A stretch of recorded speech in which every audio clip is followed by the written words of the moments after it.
为什么带我来这儿？从我第一次见你的时候，我就认定你是林航景。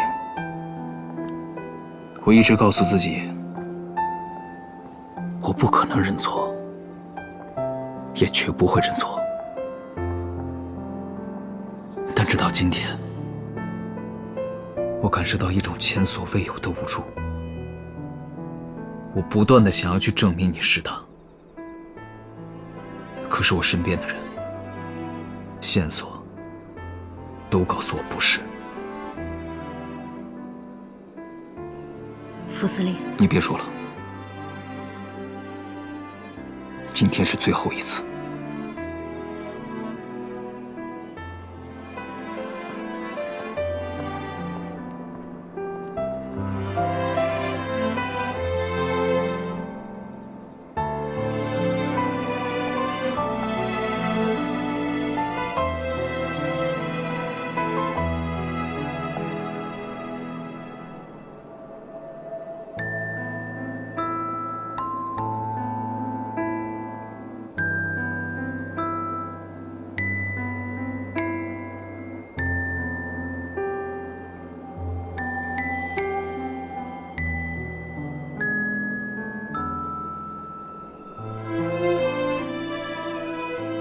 那一年，我跟航景第一次相约，就是在这里，就同现在一样，满天的灯火。那一天，我们吻了彼此。从那一刻，我便知道，这一辈子，我认定他了。对不起，我真的不是你心里想的那个人。你走吧，无论你有什么目的，日后都不要出现在我面前了。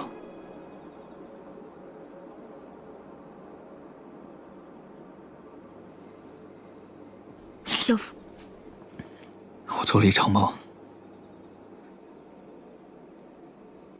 现在梦醒了。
司令，出什么事儿了？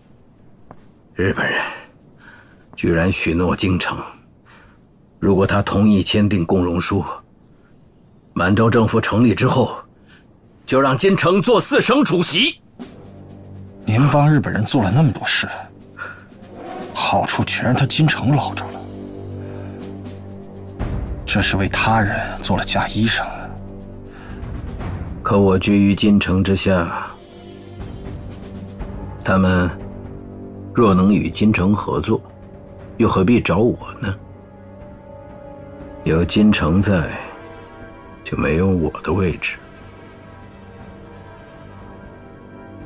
司令，以您的谋略，必有办法解决。您先看看这个。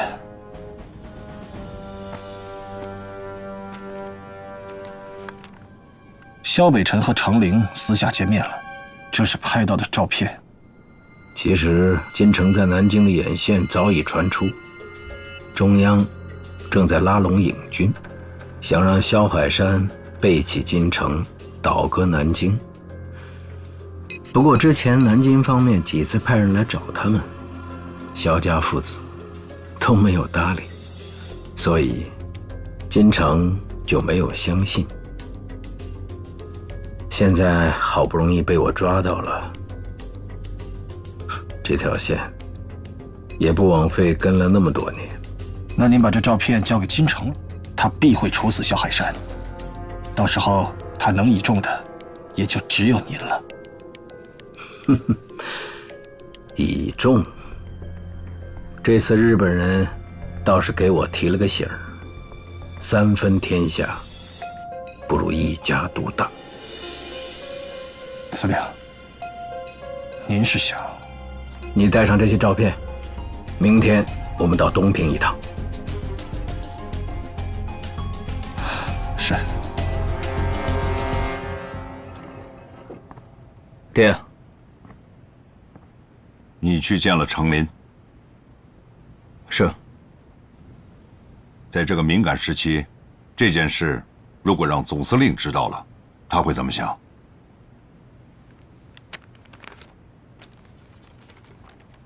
这个时期，恐怕总司令自己早就已经有想法了。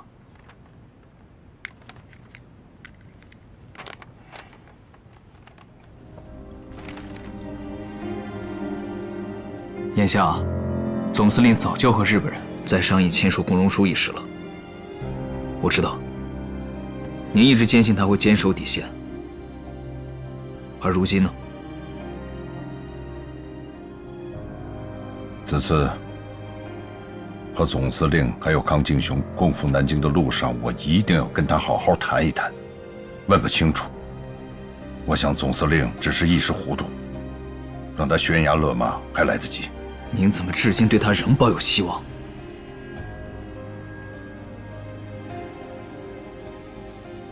他若弃国，我便弃他。明日便是绥岭的会议了。我知道我们在那边有驻军，但我建议您还是多带点人马。我心里有数。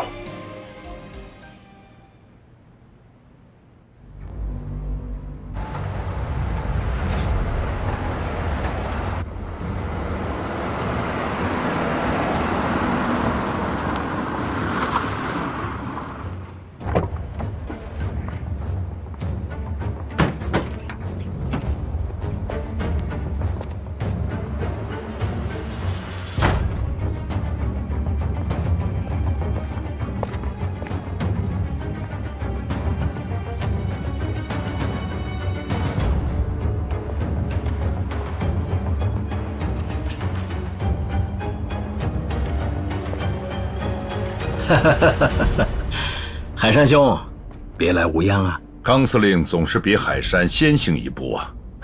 大哥跟我聊了一会儿了，他让你在这儿稍等一下。好，来坐。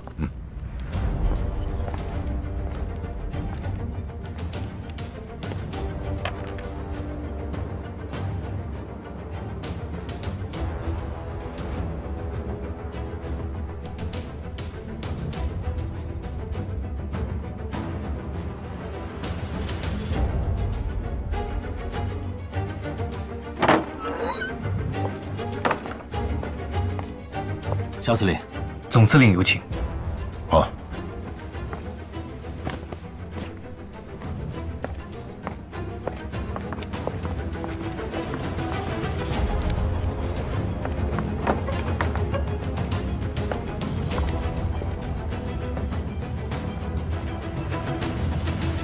哎呀，海山啊，辛苦了！总司令，好，你们二位先出去一下，我跟海山有几句话说。是，总司令。总司令，海山，哎，请坐。您坐。哎，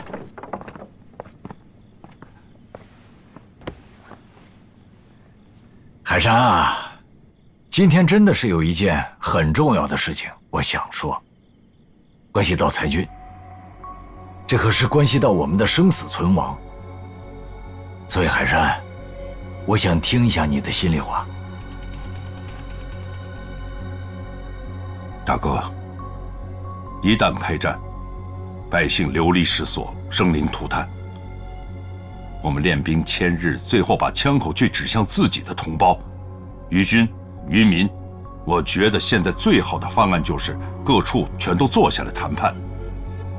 消除中央对地方的猜忌，免得矛盾升级。哎呀，海山，你怎么向着中央政府说话呢？大哥什么意思？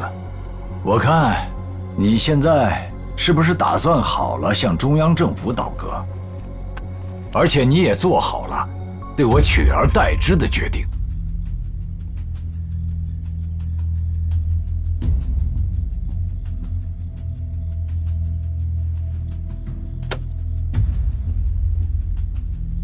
大哥不是想听我的心里话吗？我萧海山再也不打劳民伤财的仗了，更不要说是同室操戈。如果谁现在挑起这样的战争，我萧海山一定会站到他的对立面去。海山，你现在放肆了！大哥，这么多年我对您忠心耿耿，从来没有过二心，因为我觉得您是一个有底线的人，起码黑白是非是分明的。不过现在，您太让我失望了。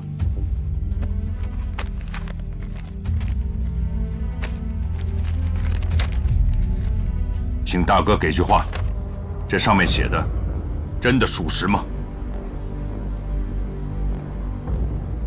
我真没想到，你竟然敢在暗中调查我。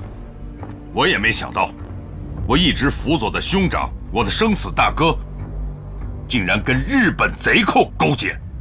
那你呢？你勾结的是中央政府，狼子野心。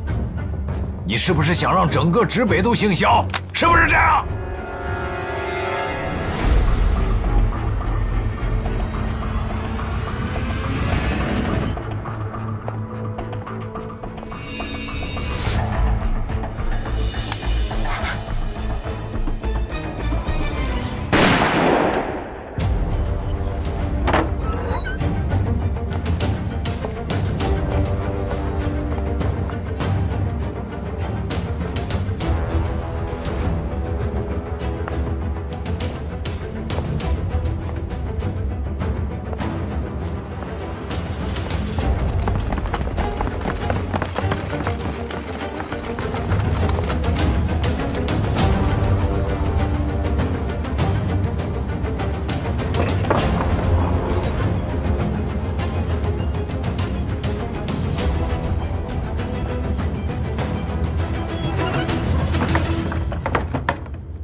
通知萧家，海山在来绥岭的路上，遇到歹徒，寡不敌众，壮烈牺牲了。海山身边的人一并除掉，下手干净点，别让他们受罪，毕竟是自己的兄弟。是。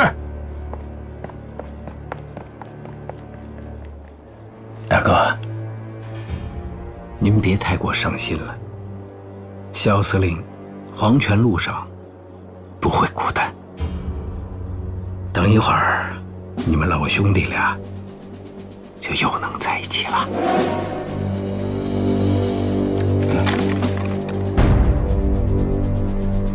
你也要造反啊？大哥，您错了，就是借康某10个胆儿，么也不肯造反呢？造反的是萧海山，是他杀了您，我为您报仇，将他当场处死，并且临危受命，接受您手下所有的兵。在场的兄弟们都可以为我作证。我算是弄明白了，原来你才是狼子野心、处心积虑，一直想置我于死地。江山易手，这不就是我们的宿命吗？啊！日本人想占领满洲已久，我为他们做了那么多的筹谋，但有您在，他们就会忘了我。大哥，您为了兄弟，就做出一点点的牺牲吧。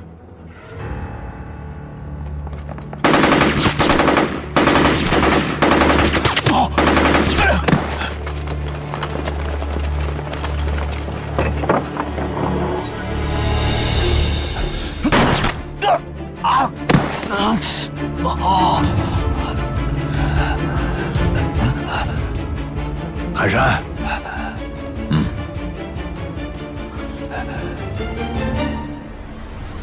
好，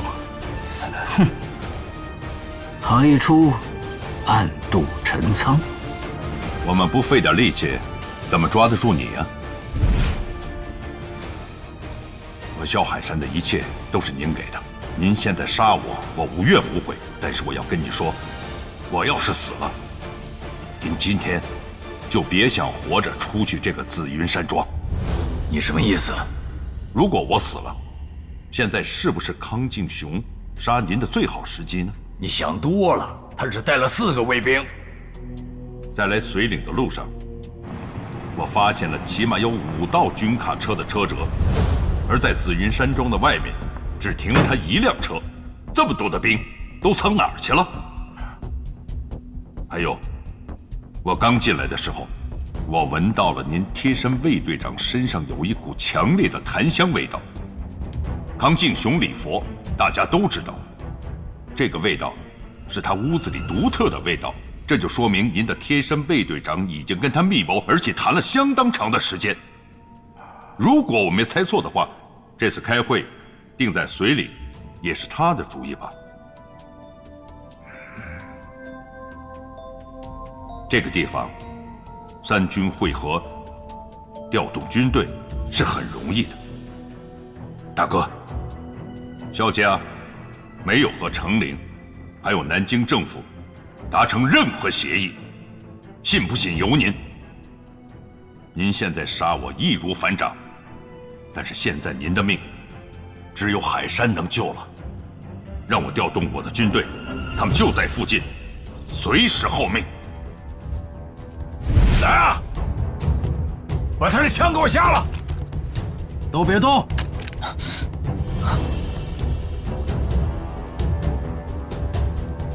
康司令，一切听您吩咐。周副官，你是跟了我10几年的人。是的，一个不起眼的位置，熬了10几年，才能在最关键的时刻发挥出最震天动地的作用。周副官忠心耿耿，他是我安插在你身边最重要的暗线。康英雄，你不要一错再错了。如果现在缴械投降，大哥很有可能看在往日的情分上，给你一条活路。把他带上来。爹，柔哥，别动！让他们把枪放下，出去。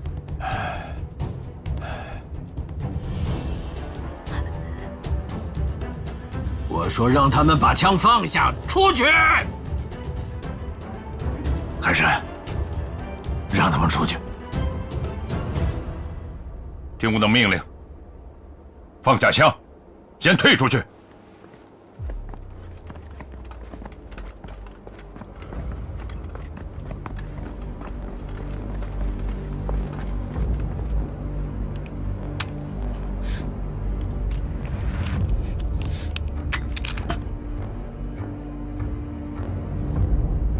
康敬兄，你真卑鄙！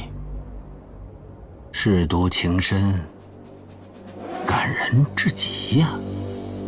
当初你为了制约我，把我唯一的儿子送到了萧海山的麾下，结果我的儿子被炸死了，连个全尸都没有。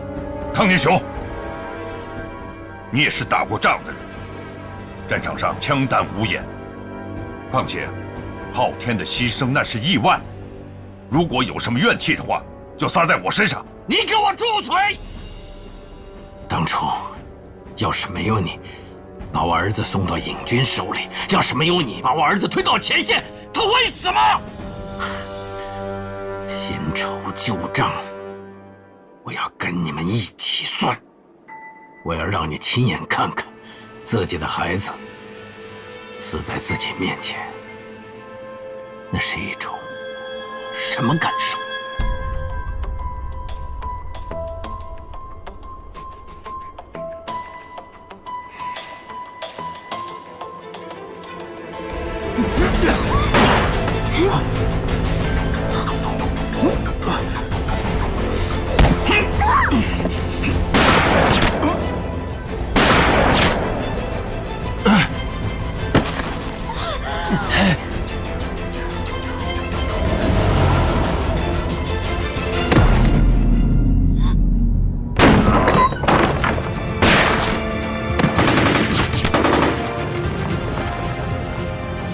缴械投降！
怎么回事？下去看看。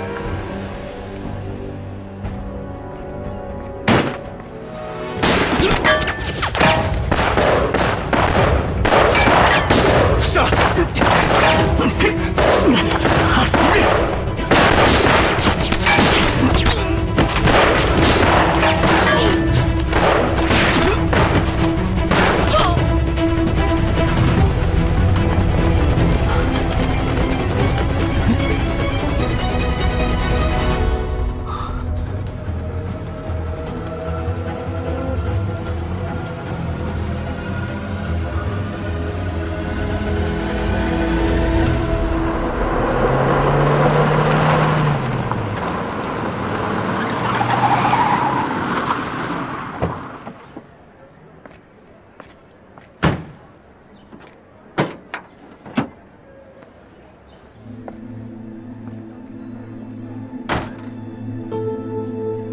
这边。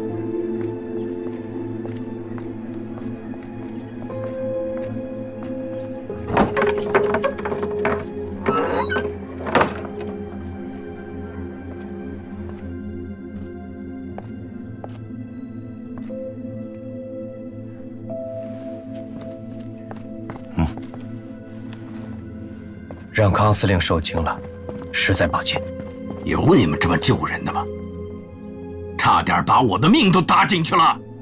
为了拖延时间，只好出此下策。您一旦到了法庭，想要再翻盘，就太难了。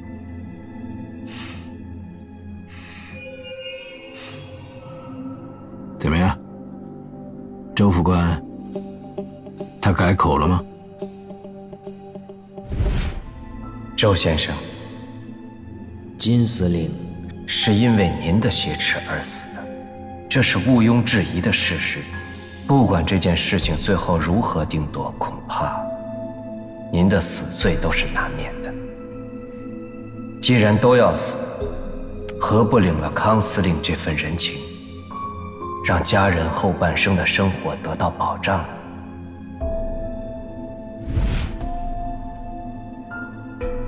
佐藤先生，希望我们今后能彼此信任，精诚合作，别再出现像之前那样，你们越过我去联络金城这种事情。康司令，请放心，您永远是我们最信任的朋友。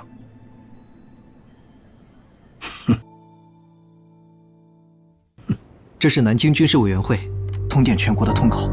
京城的副官周志平因多年受不到重用，心生怨恨，企图谋杀京城，并嫁祸给萧海山。康敬雄及时赶到，想要营救京城，与萧海山发生误会。混乱之中，京城被周志平所杀。颠倒黑白，一派胡言。京城被杀的消息传出后，大家都以为萧海山会接替京城。我们南方的同志也一直在探听相关人员的口风，可是他们个个讳莫如深，避而不谈。直到刚才，康敬雄竟然从滦河调到了北信，担任警备司令。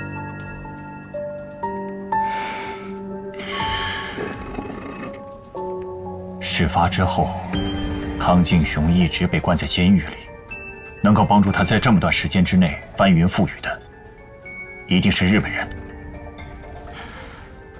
昨天组织上来电，说恐怕我们有暴露的风险，让我们有序撤离。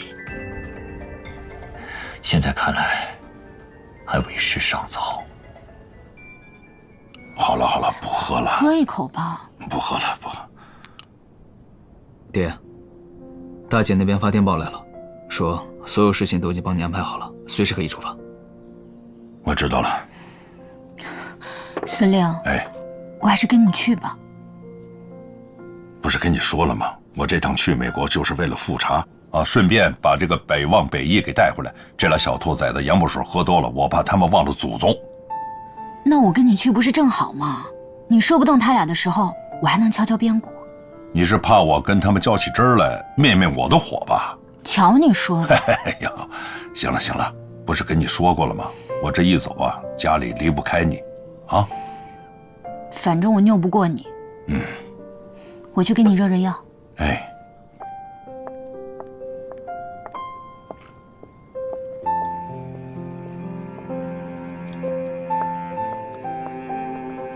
本想着劝总司令迷途知返，没想到却让他搭上了性命。他戎马一生，却落了个这么个结局。爹，我看这事儿你无需太自责了。司令，三哥已经派人24小时守着金小姐，只要金小姐醒过来作证，康敬雄一定会被绳之以法的。嗯，你说这康敬雄一只脚都迈进鬼门关了，竟然让日本人和亲日派给救了，而且还摇身一变来了北信。现在的局势实在太乱了，他们都在大肆的抓捕共产党。我听说，成军那边的监狱都已经快装不下了。但大部分都是屈打成招，为了骗钱，为了表忠心，他们什么事都能做得出来。所以啊，我们影军在他们的眼里就是个异类。南京对我们不放心，那是很自然的事情。他们一向不希望地方军一军独大，所以派康敬雄过来制约我们，这是他们惯用的伎俩。是。现如今日本人虎视眈眈，可他康敬雄倒好，颠倒黑白，兵乱于外，政乱于内，这些事情他们放着通通不管，天天想着抓共产党。我看他们是疯了。哎呀，康敬雄这么一来，咱们想独善其身就难喽。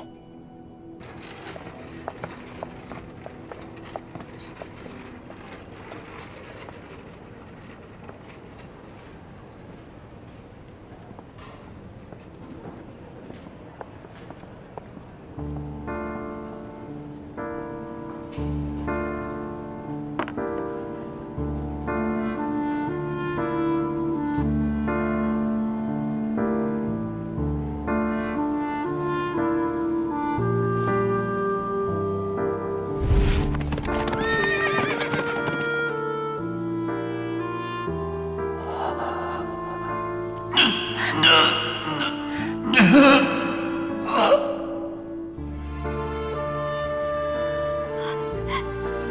章，如可姐，对不起，对不起。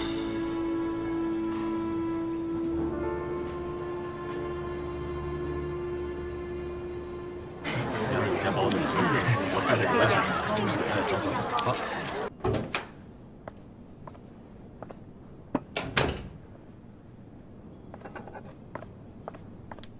先生、太太，信箱里有一封信。哦，下去吧。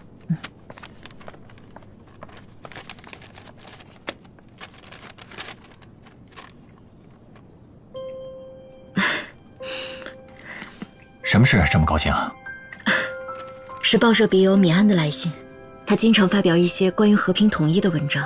他这次跟我说啊，他们报社的同仁马上要到北新来了，请我去和大家见个面，讨论一下创立女性专刊的事情。好啊，哎，祝贺你。谢谢。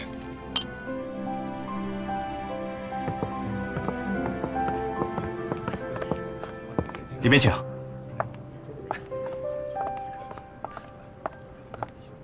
秀儿姐姐。谢谢。来了多少人啊？就一位。一位。这个包厢在预定的时候就说只有2位。啊，谢谢，知道了。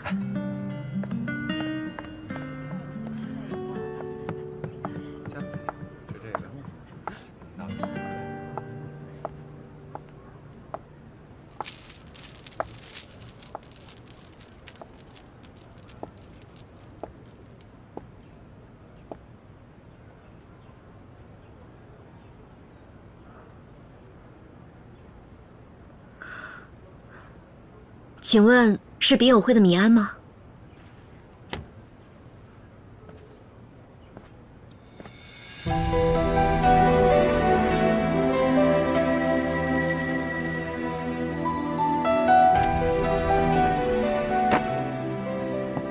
你就是邱竹？是。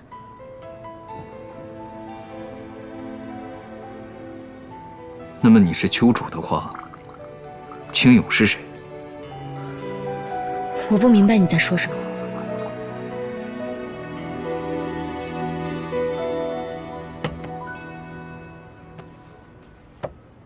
当年我去军校上学的时候，曾携带过一本我妻子林行景手抄的诗集，里面就曾写道：“芙蓉出秋竹，绣断留青勇。”秋竹、青勇，巧了，这2个笔名都是出自山中达刘书记郁怀这首诗，作者李山甫。我也是没想到，盛小姐，您竟然也是对孩子关爱有加。唯独只有平和的阳光才能够扫去孩子内心的阴霾，安放童年。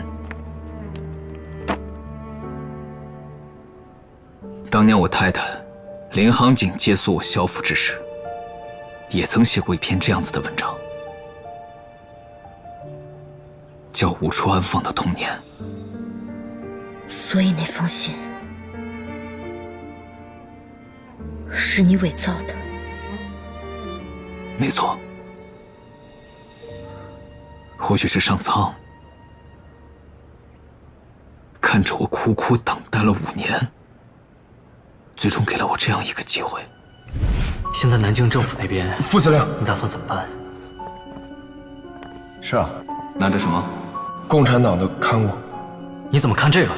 都说共产党的刊物特别厉害，好些人看了之后都热血沸腾的，我就好奇弄来一本看看。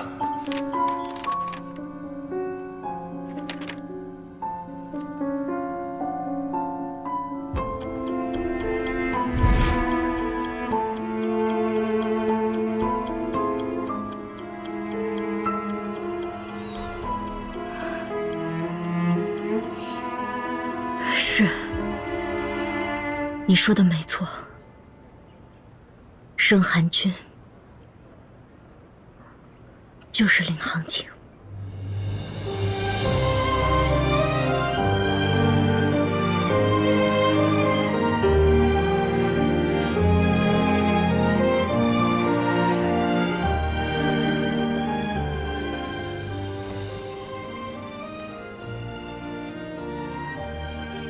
你知道我这些年是怎么过来的吗？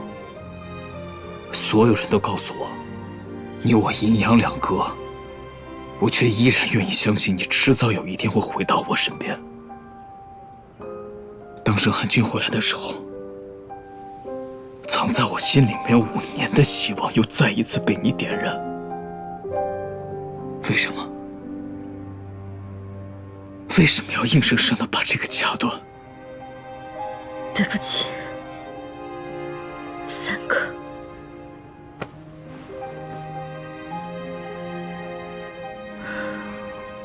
所以你跟沈延青是假扮的夫妻，对吗？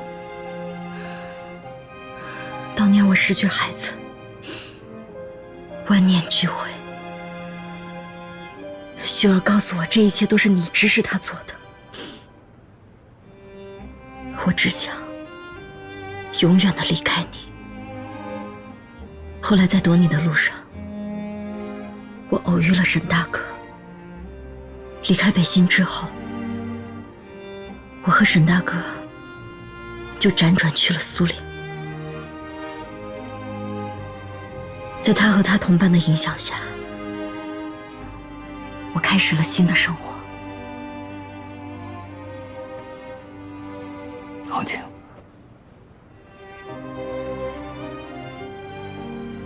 当年是我不对，是我没能选择相信你，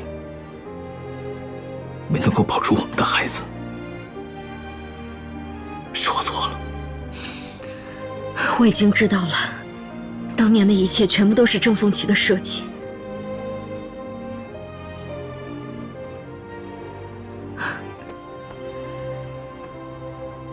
没事了，回来了就好。回不去了，三哥。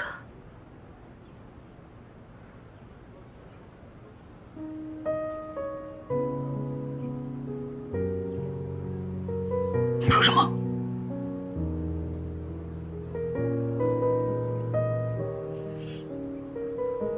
为什么？过去的事情就让它过去吧。既然你已经知道我的身份，就应该明白，我是永远都做不回从前的领航景了。而且前尘往事，我也不想再纠缠下去了。你认为我们2个所经历的一切是一场纠缠？就算所有的误会都已经解开，但当初的遍体鳞伤是真的。我已经不是从前的领航景了，你也不是当年的三哥。你有你的责任，我也有我的任务。我只希望我们能够忘掉过去，今后各走各的路。领航景到底为什么？为什么你已经回来了，就还要将我们2个一刀两断？对不起。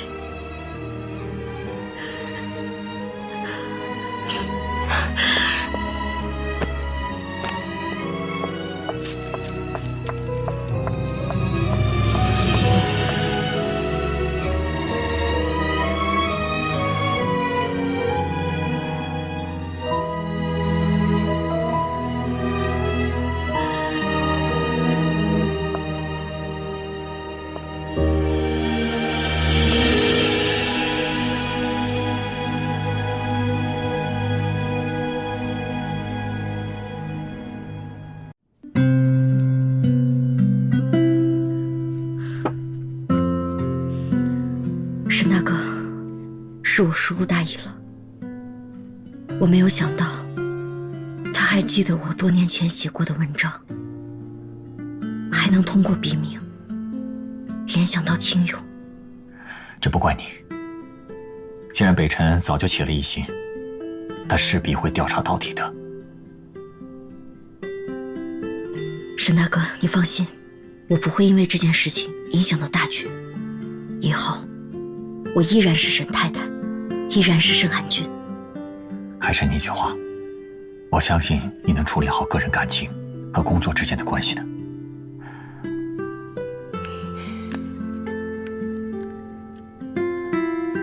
我觉得既然摊牌了，也是一件好事。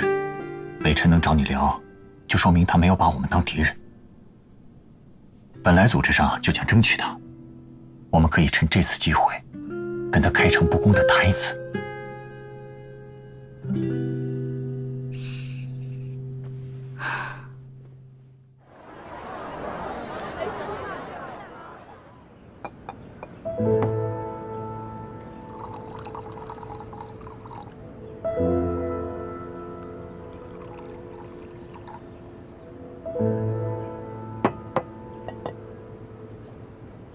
沈燕青，沈大哥，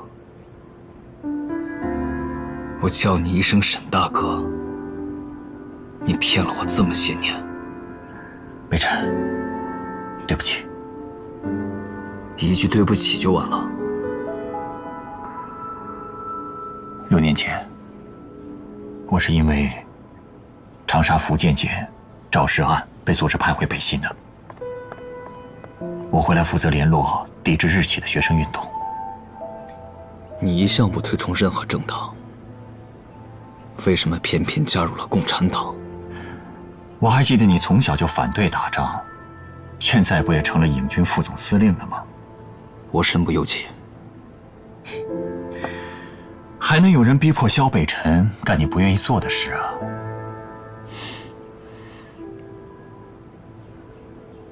那杭景呢？你为什么带他走进这样一个漩涡？你不知道让他深知这样的漩涡会有多危险吗？其实我跟杭景的相遇是一个意外。那时候，我记得他刚刚失去孩子，万念俱灰。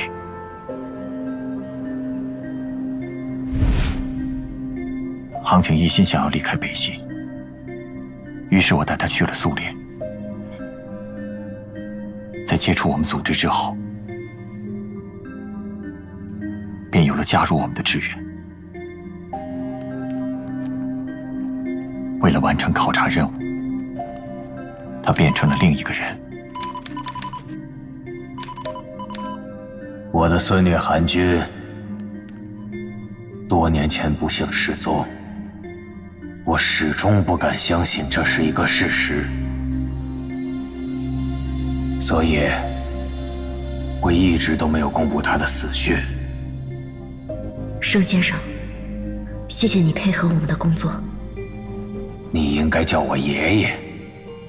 从今天开始，你就是真正的盛寒君。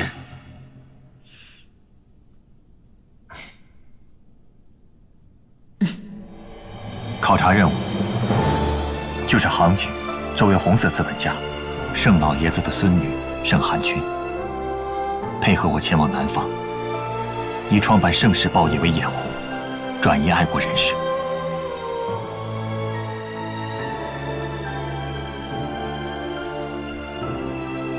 为了彻底变成汉军，杭景付出了常人所不能想象的努力。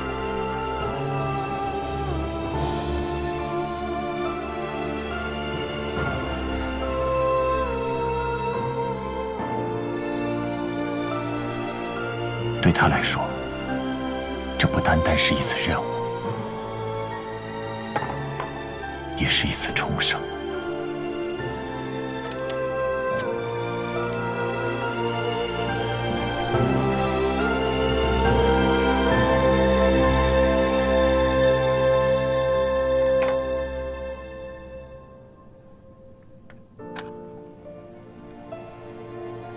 韩军虽然还不是我们的正式统治，但自小在南方长大，对当地的环境也很熟悉。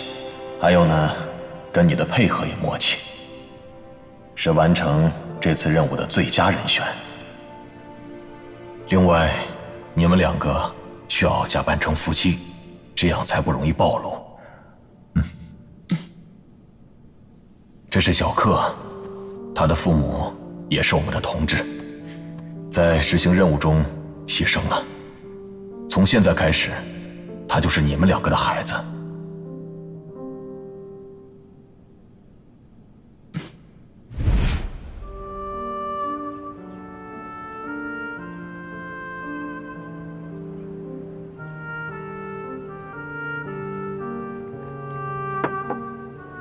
原来这些年，他经历了这么多。你根本无法想象，杭景这些年是怎么过来的。他能变成现在这个样子，他付出了多少？但是可惜的是，他现在焕然一新，犹如重生。他有自己的目标，有自己的信仰。他正在为着祖国和民族的将来付出自己的一份努力。你有没有想过，现在北新、上海、重庆、广州，到处都在大肆抓捕共产党。南京政府坚持要求安内，到处都在血流成河，而你们偏偏就这样逆流而上。后果呢？没错，就算是血流成河，我们也不得不做。我也想过，如果我不加入共产党，我会在干什么？也许我会在一个不大不小的报社里面工作，拿着一份不错的薪水，娶一个中国太太，生2个孩子，过着一份安逸的中产阶级生活。这不好吗？是挺好，但是只要我的血肉同胞，哪怕是还有1个人在痛苦的挣扎之中，我这种所谓的安逸就是自欺欺人。我钦佩你的无私和坚定。我也知道，或许你瞧不上像我们这样的军阀，但是你必须理解，我只是希望北新的百姓在战乱年前能有一片安稳的净土。多久呢？什么？你觉得这片还算安稳的净土，凭你的一己之力还能维持多久呢？国内的战火一刻不停歇，你方唱罢我方登场的闹剧就随时会上演。日本人在铁路沿线的派兵是逐年增多，这说明他们侵略中国的计划早已经确定了。远的不说，咱们就说直北，康敬雄在法庭上一番翻云覆雨，背后是日本人为他在出谋划策。他们这么做为什么？你比我更清楚。北辰，你觉得这种情况之下，你还能维持多久？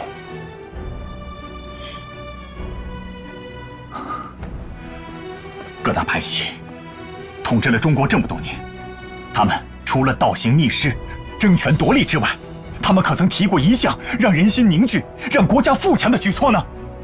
没有。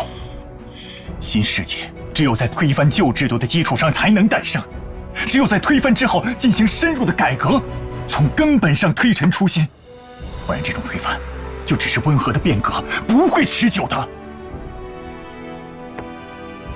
北辰，比起让军阀彻底消亡，我们更希望像你这样的人加入到我们的队伍中来，成为我们坚实的力量。相信我，我知道我说的话你需要时间消化，我等你。沈大哥，每一个人都有自己的选择，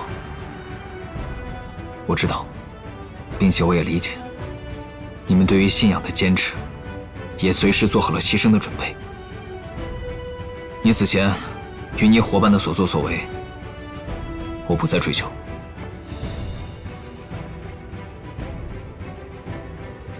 但是杭景，她是我妻子，是我太太，我不可能眼睁睁看着你们把她置身于危险之中。你们好自为之。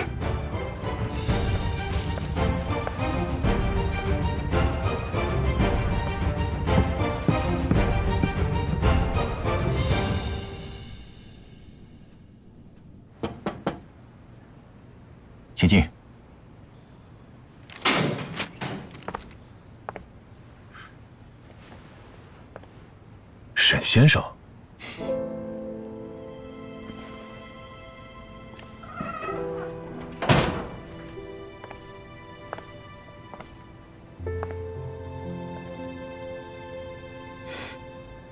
你是候鸟？没错，港口的竞标已经结束了，咱们是时候可以面对面了。我真没想到啊！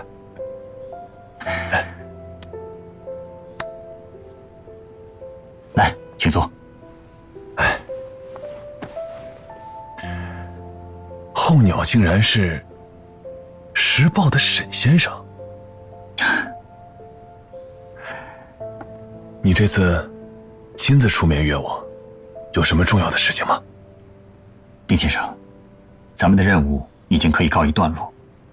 我之前也收到了组织上对我发出的撤退，或者是就地潜伏的命令。你们要走了？啊，还没那么快。现在日本人在北信的力量是错综复杂，而且他们很有可能跟康敬雄已经联手了，所以我已经跟组织上发出申请，要求留下来再观察一段时间。丁先生，为了保险起见，你我的联系方式需要做出调整。如果以后有什么特殊的情况，就到这个地方来找我。好的，我明白了。对了，沈先生，之前你跟我提过要加入你们的事情。是啊，你考虑的怎么样了？通过这次竞标事件，我已经很清楚地看到了你们的胆识和魄力，你们对信仰的坚定，你们对目标的坚持，令我十分的佩服。好，丁先生，期待你的加入。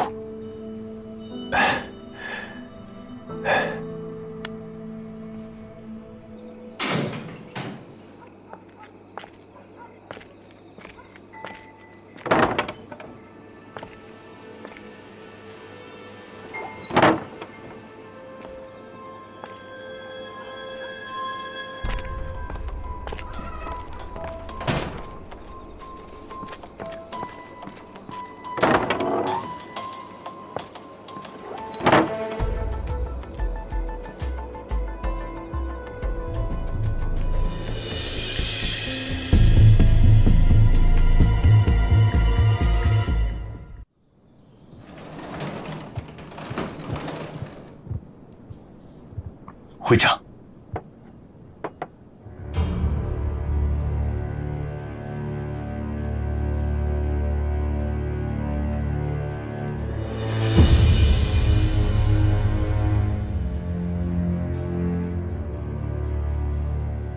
铜雀先生，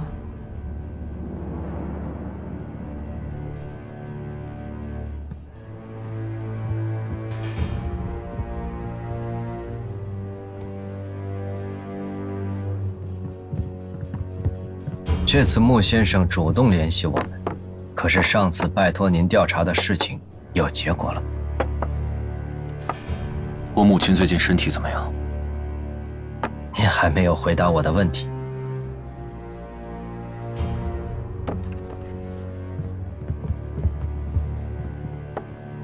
候鸟的身份，我查清了。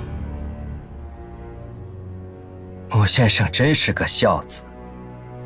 一听说母亲身体有恙，便更激情于工作了。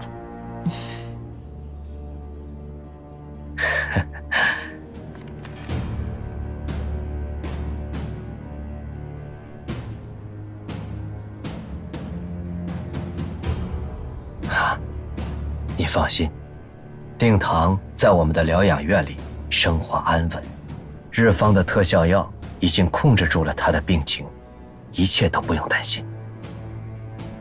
那我什么时候可以见到他？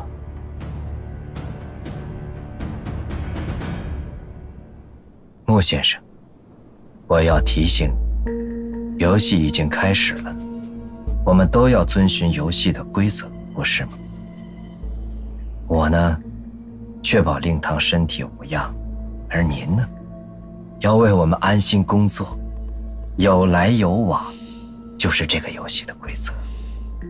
破坏规则是要付出代价的。佐藤会长，您不用这么严肃嘛。您看穆先生不也带着好消息来了吗？您这样讲话会把他给吓着的。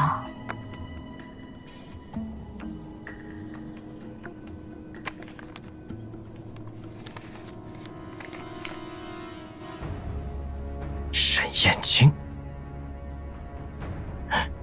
候鸟就是沈燕青。我亲眼看到他和丁若庸接头。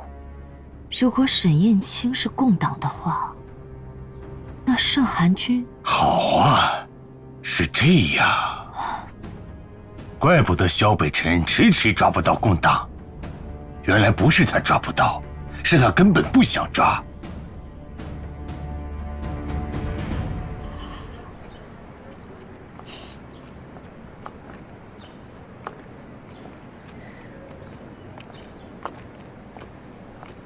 穆先生，你这是要去哪儿啊？要不要我送你？哎，穆先生，我们现在总算是合作上了。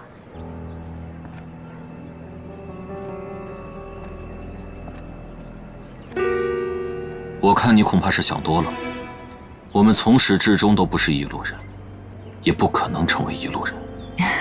是吗？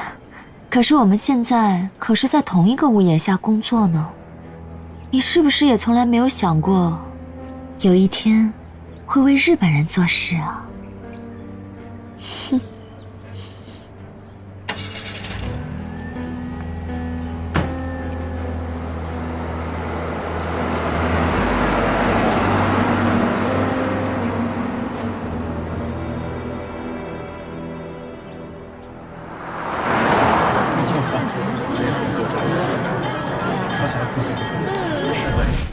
日本对中国的觊觎，近几年可以说是变本加厉。咱们之前打军阀，那是因为四方割据，局势动荡。可一旦对日本人引狼入室，我们的土地会受到侵略，我们的家人会被奴役，我们会被沦为亡国奴。所以我今天想告诉大家，我们的斗争方向发生了变化，甚至可以联合军阀，但必须一致对外。对，说对了，一致对外，一致对外。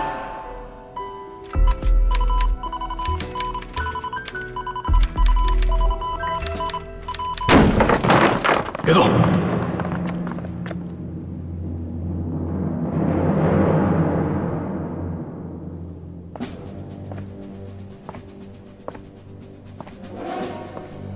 阁下，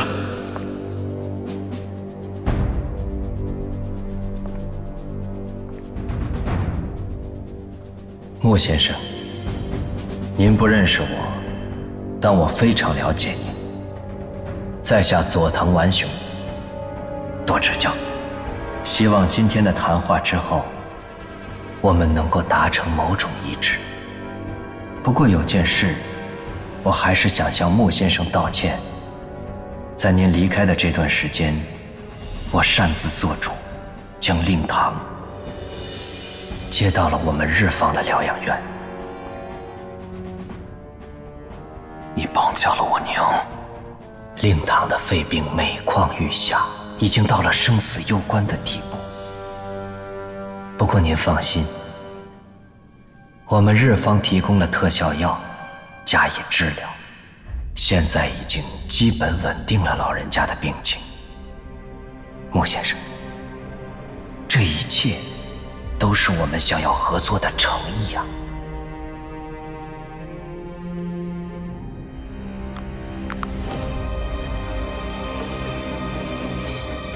穆先生，如果答应合作，为了不让青年会高层怀疑，很容易，你可以杀掉。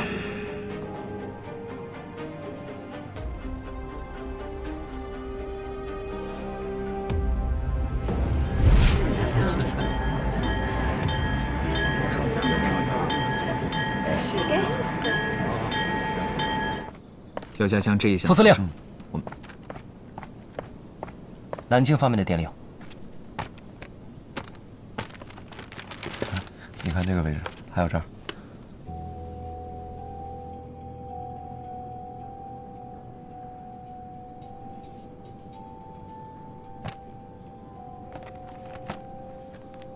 直北驻防军第1军多次罔顾中央电令，姑息共党祸乱，以致民心动荡。港口竞标期间，代号候鸟的共党沈燕青，屡借时报主编之便为党羽韩廷孙造势，致使北新港口落于匪手。资县直北驻防军第1军副司令萧北辰3日内将沈燕青等党羽悉数抓获，以正国法。如若待令，与匪同罪论处，交由警备司令部执行。